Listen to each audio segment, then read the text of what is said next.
Hi everyone, this is Bill Sanders and this is WatchArtSci. This is a special announcement that I'm having because the Grand Prix de Horologie de Genève have just announced what the finalists are. And when they do that, they make available to everyone something called the public prize, or the voting mechanism for the public prize. So what you can do is that you can take any of the watches, we only get to vote for one, from the list that they have. Now, the list of the Holy Trinity, only one entry, and that was Audemars Piguet. So that was, and one of them was a non, what we'll say, a non-mechanical that they entered. But they have several entries if you're a big Audemars Piguet fan. Other ones you may be familiar with, and again, with their in-house movement, of course, Zenith. Zenith has two really nice watches in there. Now, the Tudor watches, the new Tudor watches, have the MT 5621, which is their in-house movement. So, anyway, head for that website. It's also on the WatchArtSci website, and you can get the link there. But anyhow, the vote. Go ahead and get your public vote in now. Now is as good time as any to announce. I'm setting up our own the collectors voting for the Grand Prix de Horologie, not de Genève, but de collectors. And so I thought that might be fun. And you guys can nominate your own watches and stuff. And I'll set something up so that we can do the whole thing online.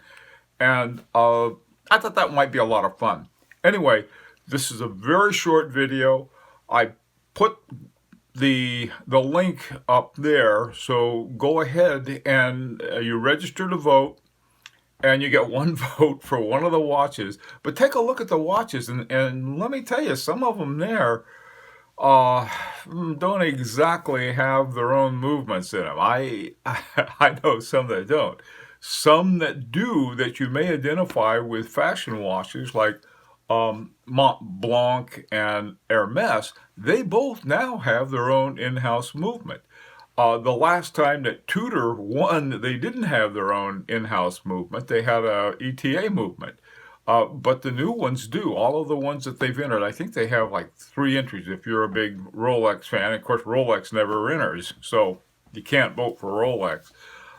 But some of the other ones you may be interested in, and I think this may be, we can use it somewhat as educational. I think I mentioned before I was very disappointed that Vacheron Constantin didn't enter because they had some great new stuff that came out this year. But Vacheron Constantin and Patek Philippe joined Rolex and decided, well, you know, they're not going to put their stuff up for judgment by anyone else, which I think is sort of, nah. Anyway, that's me.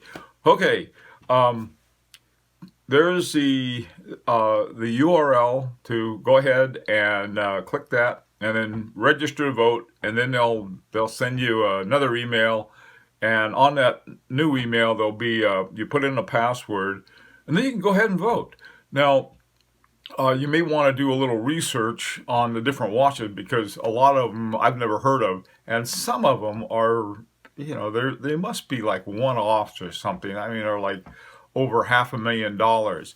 The one to pay attention to is called the Petite Aiguille, and the Petite Aiguille means little hand. You have your big hand, your little hand on your watch. That's the little hand, and it's for watches that are under 8,000 francs, 8,000 Swiss francs, which is roughly $8,000. There, I think there are a lot of very interesting watches, but like I said, you're going to have to do some homework to find what movement they have. Okay, that's it. It's a quick announcement. See you next Friday. Bye-bye.